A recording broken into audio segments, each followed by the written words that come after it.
आउ 50 रु 60 घंटार काम पर रत्न भंडार मरामती कार्य शेष हम भीतर रत्न भंडार काम सरी बाहर रत्न भंडार काम अल्प किछि बाकी रही आउ मात्र 50 रु 60 घंटार काम पर ताहा भी शेष हो ठाकुरंक चाप खेल समय एवं अन्य नीतिकांति जोगु आज मरामती कार्य बंद रही आसंता स्नान पूर्णिमा पर्यंत मरामती कार्य संपूर्ण बंद रही कहुपर संपूर्ण कार्य शेष हो अत्यंत खराब स्थिति थिला भीतर रत्न भंडार स्थिति पथर खसवा भली स्थिति थिला तेणु आमे रत्न भंडार दीर्घकालीन मरामती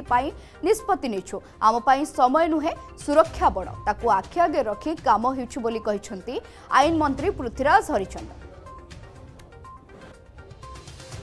देखो आउ रत्न भंडार रे 50 रु 60 घंटार काम बाकी अच्छी भीतर रत्न भंडार काम सरी बाहर रत्न भंडार जी अल्प काम बाकी अच्छी आउ मात्र 50-60 घंटार काम बाकी अच्छी एवं किंतु जेहेतु ये जो ठाकुरंकर चाप खेलिवार समय एवं अलग अलग नीतिकांति पूरा दिन भर चलुची तेणुक आज रत्न भंडार काम एएसआई को आउ समय दवापाई सेठी हो पारना से नीतिकांति दृष्टिकोण तेणुक ताकू आसंता स्नान पूर्णिमा पर्यंत संपूर्ण रूपे बंद रखापी प्रक्रिया जारी रहिबो थरे महाप्रभु रथ को गलापर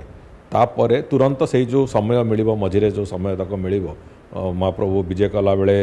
गुंडीचा घरे से ही समय भितर संपूर्ण रूपे से कार्य को पूरा सारी देवे से विश्वास अच्छी एवं एएसआई टीम सहित आज मंदिर प्रशासन तार निजर बैठक नौची एवं से बाबद में पुणी परवर्ती योजनाटी कौन हम से कथा को योजनाबद्ध भाव से करेंगे।